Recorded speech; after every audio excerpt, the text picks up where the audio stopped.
Bem, na continuidade da análise das teorias psicanalíticas do desenvolvimento, dentro dessa parte inicial, onde me ocupo das primeiras teorias, da origem das teorias psicanalíticas do desenvolvimento e da sua consolidação, já falei sobre Freud, Anna Freud, Helen Spitz, Erik Erikson, e hoje vou falar sobre Margaret Mahler, com a sua teoria da individuação e separação. Mahler é uma das primeiras psicanalistas a tentar descrever de forma mais minuciosa o que ocorre nos 2 primeiros anos da existência, tendo em mente o problema das psicoses, mais especificamente o processo que leva à integração do sujeito psicológico numa unidade separada dos outros entes do mundo.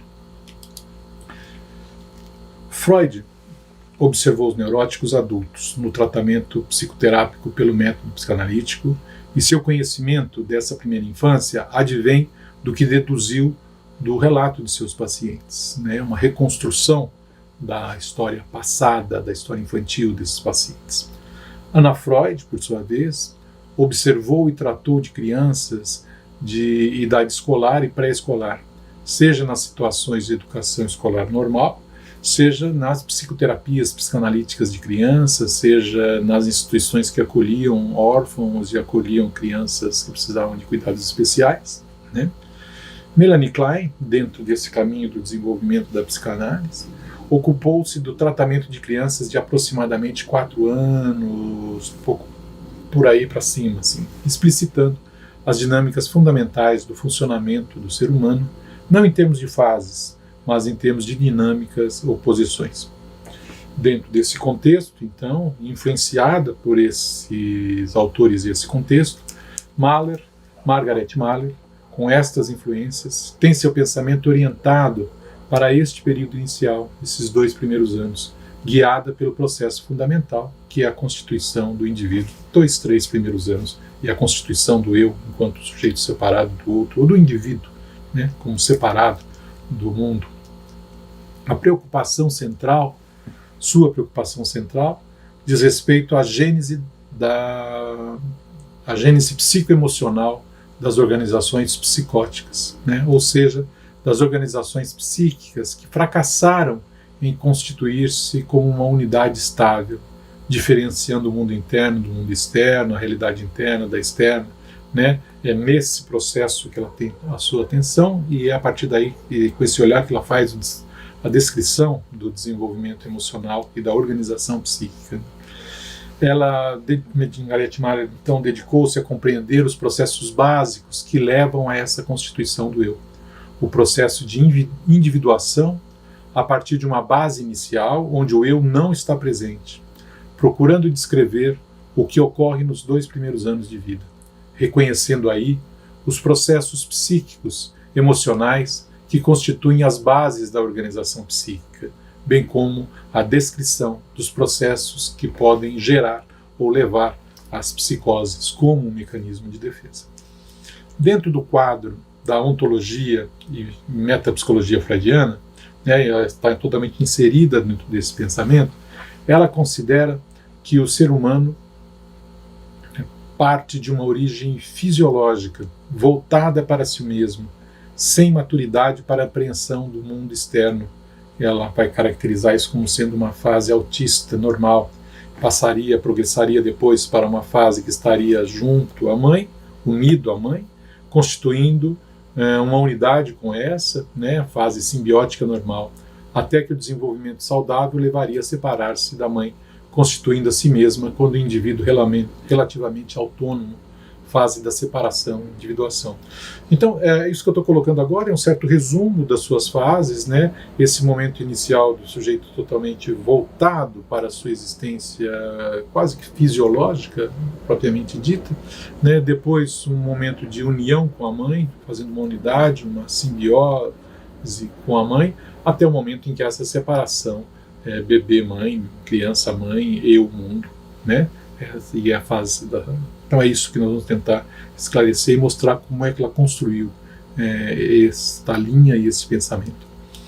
Alguns aspectos biográficos da linha da vida de Margaret Mahler ajudam a compreender o seu pensamento. Então eu vou descrever um pouco do seu percurso para podermos entender como que são as suas bases emocionais e teóricas para pensar o desenvolvimento. Mahler nasceu em 1938 e morre em 1980. Ela nasceu numa família burguesa, judia, de classe média, na Hungria, de Sopron. Ela é a primeira filha de um casal austro-húngaro, o pai Gustav Scheinberger, médico, diretor do Serviço de Saúde Pública de sua cidade, e a mãe, Eugênia Weiner, dona de casa. Completa a família a irmã Suzanne, de 4 anos mais nova que Margaret, que era ostensivamente preferida pela mãe. Margaret cresceu nesse cenário de rejeição materna, mas acolhida e valorizada pelo pai. No seu desenvolvimento emocional, pode-se dizer que lutou para encontrar um lugar de valor entre os homens, tendo dificuldades em viver a sua feminilidade, o que ultrapassou com a ajuda da psicanálise, mas acentuando seus aspectos relacionados à inteligência e à competência. Ela começou seus estudos em pediatria em Budapeste, onde conheceu Ferenczi, tendo finalizado sua formação na Universidade de Viena, após enfrentar certas limitações e preconceitos, seja por ser mulher, seja por ser judia, iniciado sua prática como pediatra em Viena com 26 anos. É também nesse momento que começa a fazer cursos de psicanálise e inicia sua formação como psicanalista, iniciando depois de 6 anos de espera, uma análise de formação com Ellen Deutsch, contando com o apoio e intervenção de Ferenczi.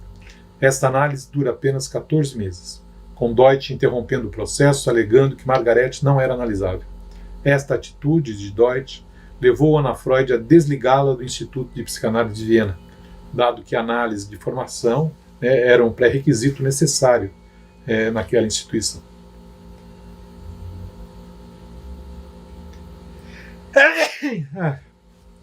Muito bem. Nesse período, Margaret havia se aproximado de August Eicheln, cuja prática tinha um foco na orientação infantil e no cuidado de crianças. Novamente, com o apoio e orientação de Ferenczi, Mahler procura Eicheln, que a acolheu, iniciando outra análise. Eicheln, como um dos membros principais do Instituto de Psicanálise de Viena, tinha um poder considerável. Ele era um pouco rebelde e expressava o seu desagrado pela hierarquia e a burocracia institucional. Quando Mahler apresentou a si mesma e sua situação para ele lhe assegurou o seu valor, o valor pessoal de Margaret Mahler, e propôs uma análise secreta com ele. Ele propôs que, depois de ter feito progressos suficientes, ele apresentaria as notícias da análise aos membros do comitê da educação, dos membros de comitê de formação do Instituto. Esse arranjo mais heterodoxo foi um encontro entre a necessidade de Eicheln de opor-se e de mesmo criticar, repreender seus colegas mais rígidos, como também da própria necessidade de Mahler de ter reparado seus aspectos narcísicos. Mahler considerou que essa análise, que durou quase 3 anos, a tomou como uma empreitada séria e valiosa. Nada clássica, acrescida do fato que, mais tarde, Eicheln e Mahler se tornam amantes. 6 meses depois desse período de análise, ela conseguiu readmissão no programa de treinamento do Instituto de Psicanálise de Viena e, depois de 8 anos e meio, pediu a Willi Hofer que a aceitasse em análise para concluir, agora com êxito, a sua formação, a sua análise didática, como nós costumamos chamar. Com o apoio de Eicheln, Mahler também progrediu profissionalmente, seja inicialmente auxiliando-a a tornar-se uma especialista no uso do teste de Rocha em crianças, seja em parceria com ele, fundando um centro de cuidado de crianças. Em 1936, aos 39 anos, casa com Paul Mahler, novamente com a ajuda de Eicheln.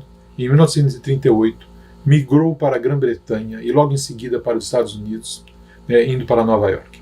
O fato de ser médica e psicanalista, num cenário que desaprovava a prática da psicanálise por não médicos, Mahler consegue então rapidamente sua licença para o trabalho, como também encontra um lugar de inserção na Sociedade Psicanalítica de Nova York, onde acaba por ocupar-se de um seminário sobre análise infantil.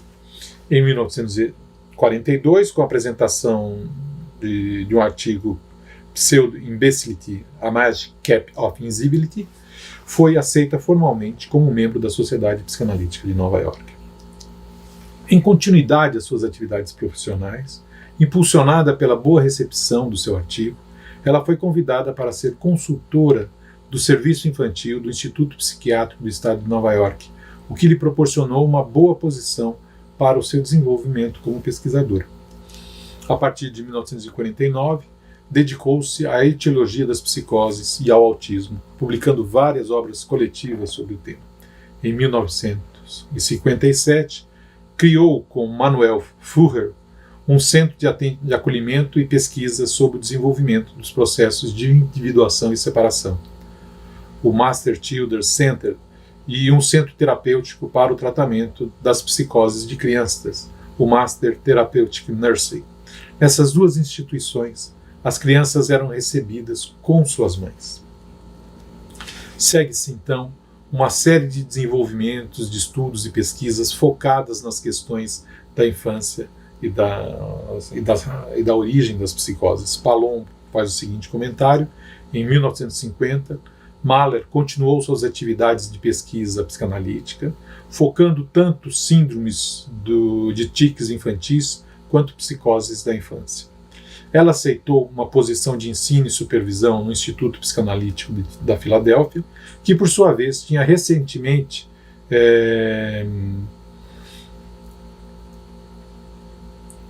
se dividido e colocou lá a maior parte das suas atividades clínicas, levou para lá as atividades clínicas que ela desenvolvia em Nova York. Também em 1950, Mahler fundou um espaço terapêutico no Albert Einstein College of Medicine para continuar o trabalho sobre as psicoses da infância. Então você veja uma série de atividades de pesquisa dentro da universidade, isso é um fato importante da sua posição e a partir onde ela pesquisa e produz conhecimento.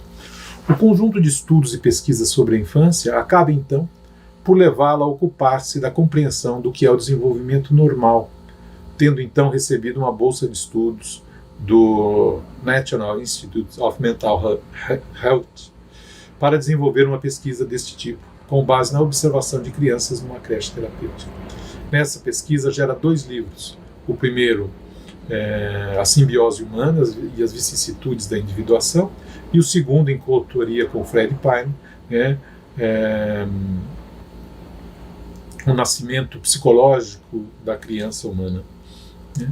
Nesses 2 trabalhos, é que encontramos a formulação da sua teoria da individuação-separação, como uma descrição do processo de desenvolvimento emocional do ser humano. Na continuidade de suas pesquisas, ela aprofundou seus interesses em 2 focos.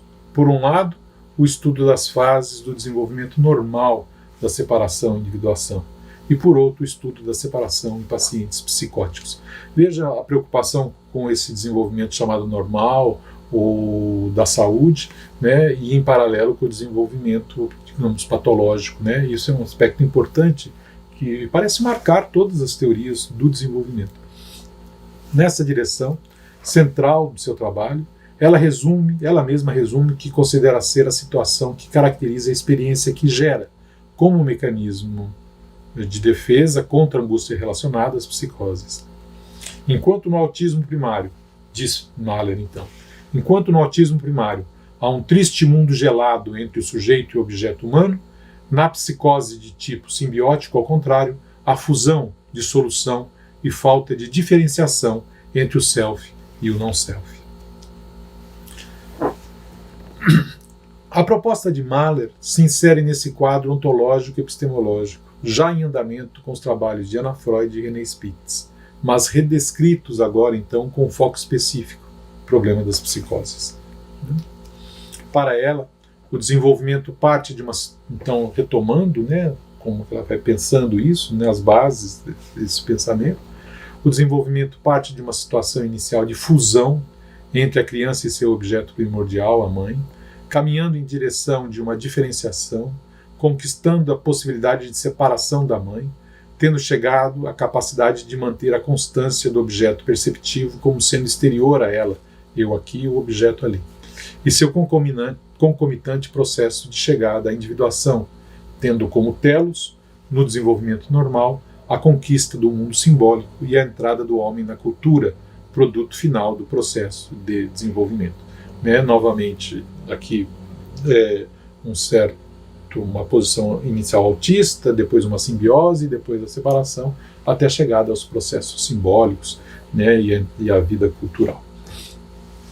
Um dos seus pontos de partida é o reconhecimento de que o ser humano começa no estado de dependência e imaturidade, que o marcará por toda a vida. Diz Mahler, venho mantendo interesse muito pessoal num aspecto específico da rica herança deixada por Freud, a saber, sua ênfase no fato de ser verdade universal da existência humana a dependência emocional da mãe, ainda que reduzida por toda a vida. A falta de preparo biológico do bebê humano para manter sua vida por conta própria condiciona essa prolongada fase específica da espécie que tem sido denominada simbiose mãe-bebê. Creio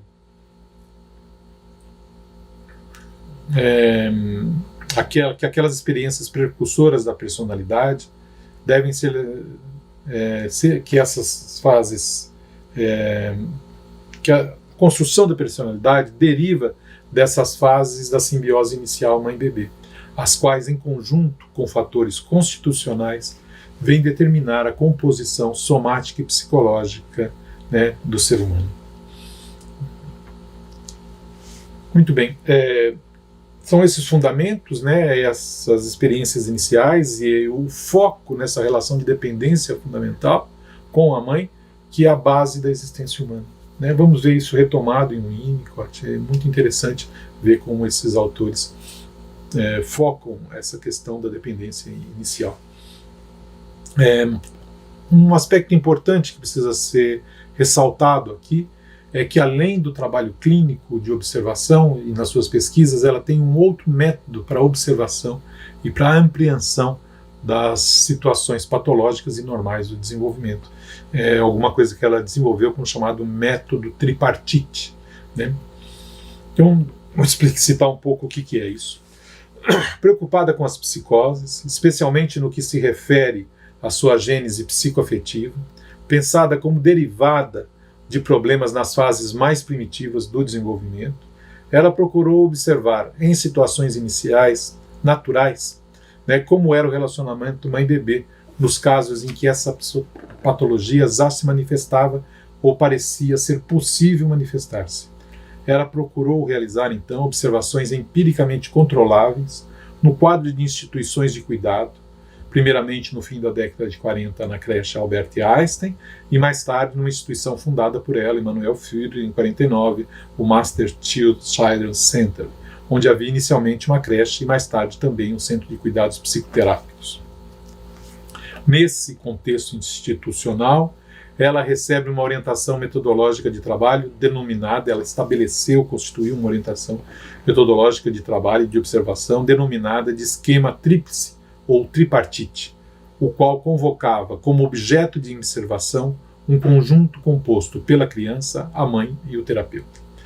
Inicialmente, a pesquisa e o trabalho de observação estavam centrados nos casos de psicose ou com potencialidade ou risco de psicose.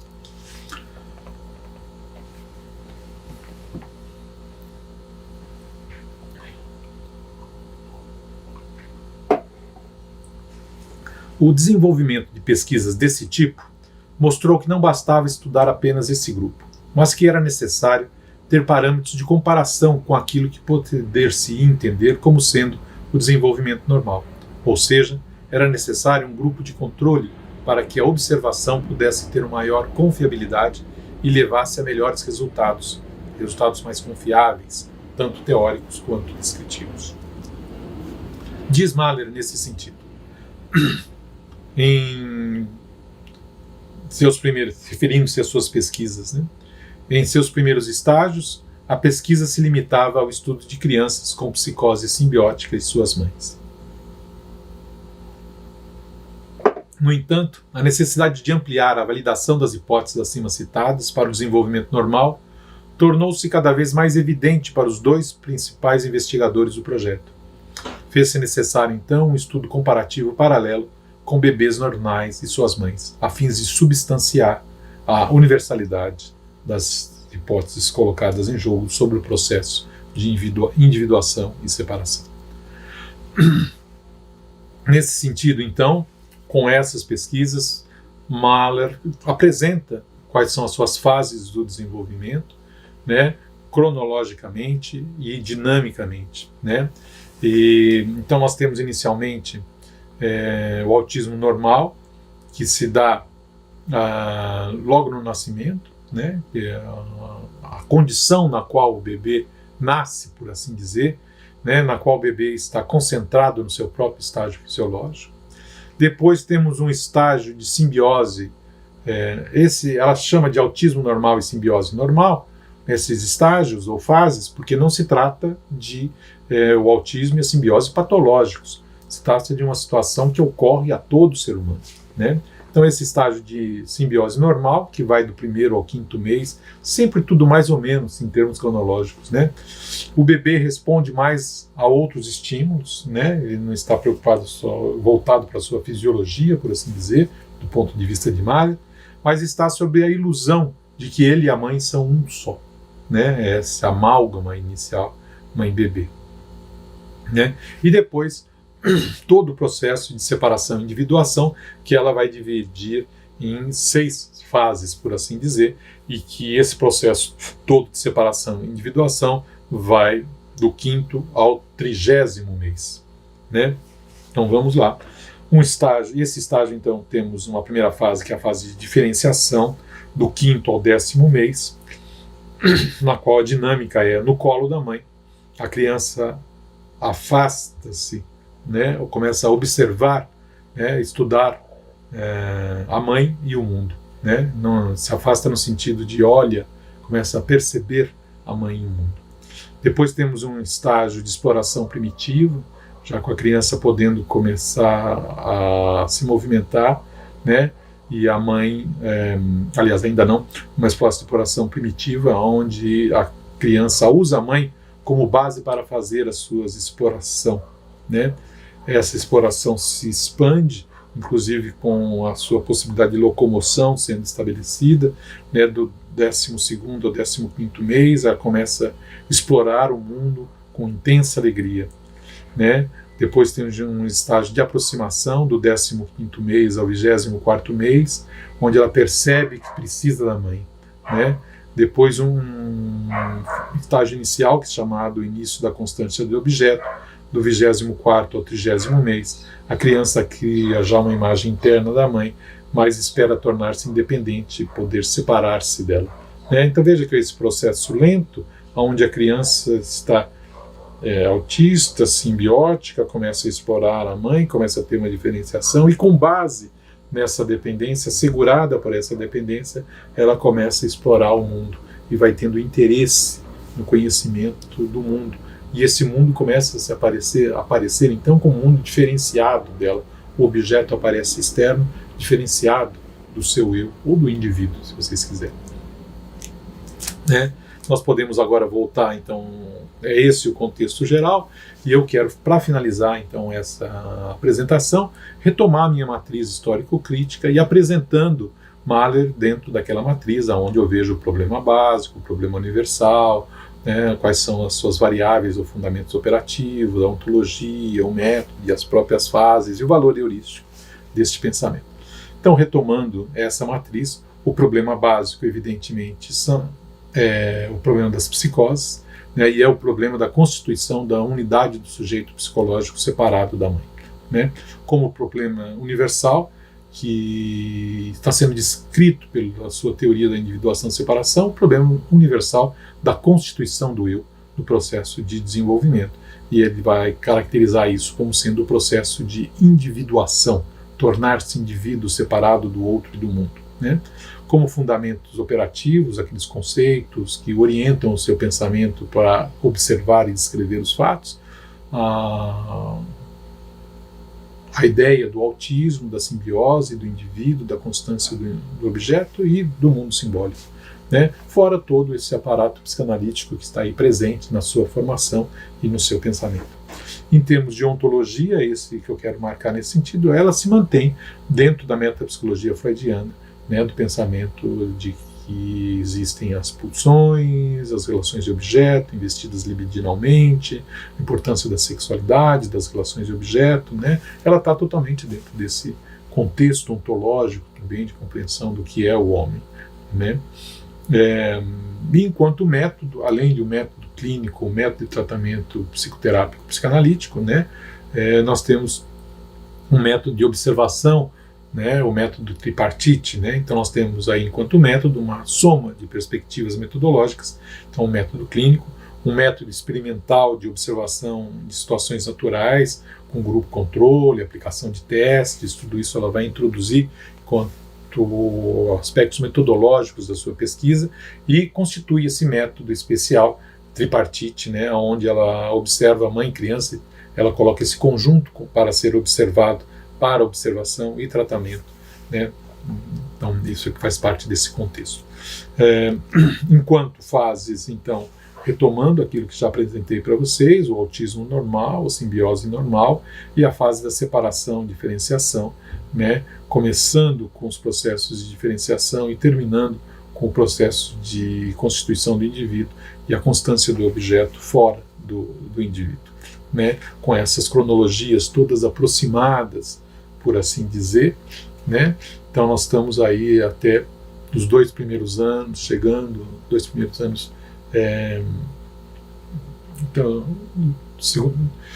2 anos e meio, mais ou menos, nesse processo fundamental, e aí a entrada do ser humano em todo o processo simbólico, a entrada no complexo de Édipo, todos esses outros elementos que são continuidade do seu pensamento, né, dentro do quadro da metapsicologia freudiana, né? E qual o valor dessa perspectiva? Evidentemente, para o tratamento das psicoses, né, mas focando, podendo fazer uma ampliação da compreensão desses 2 primeiros anos iniciais. Veja que Freud não acessa esse campo empírico.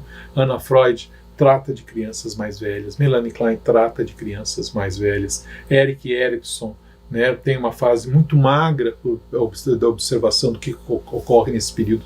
A fase inicial dele é dos 0 aos 18 meses, mas não é um campo empírico propriamente de observação, né?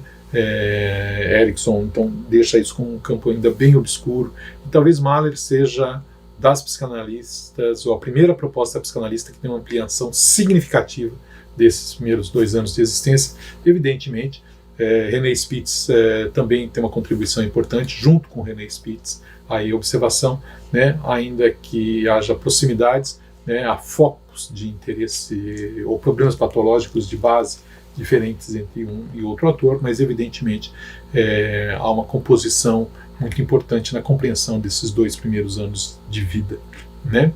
Há uma série de estudos que nós poderíamos, de aproximação entre, por exemplo, René Spitz e Margaret Mahler, né, que dariam interessantes projetos de pesquisa e de análise comparativa entre os fenômenos que esses autores observaram e descreveram.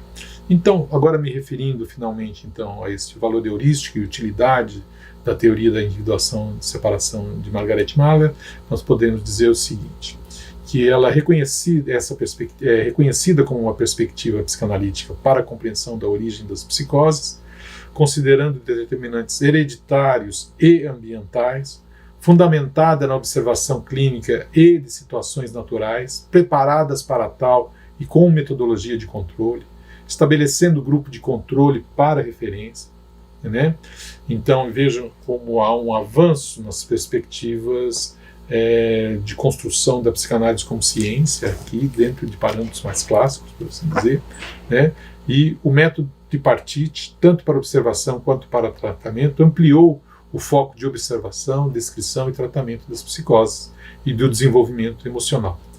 Então, ainda que essa perspectiva não tenha sido amplamente adotada e não tenha se estabelecido como sistema de referência no campo da psicanálise, talvez por reduzir o foco da compreensão dinâmica a uma analogia com o autismo e com a simbiose, né?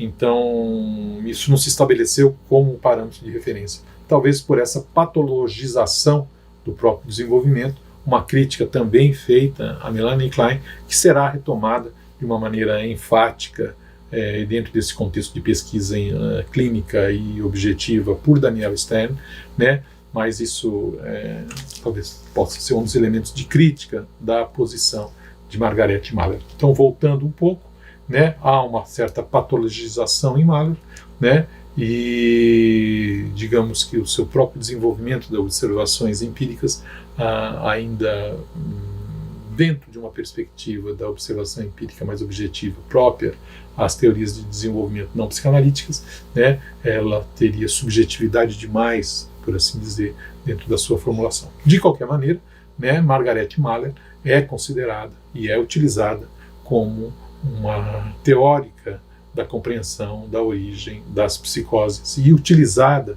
não só para a compreensão, como tratamento das psicoses, né? Então há uma série de referências bibliográficas que eu deixo assim, para vocês e, evidentemente, como tenho reafirmado, né, o texto que se dedica a uma análise mais extensa, todas essas coisas que eu apresentei muito resumidamente para vocês, está neste meu livro, né, que logo mais será publicado, das teorias psicanalíticas do desenvolvimento. Com isso, eu fecho essa primeira fase inicial, que diz respeito às origens e consolidação das teorias psicanalíticas do desenvolvimento, né, e passo agora à parte 2, que seria a atualidade das teorias do desenvolvimento, né, na qual eu vou analisar Bowlby, Winnicott, Daniel Stern e me dedicar também ao campo da perinatalidade.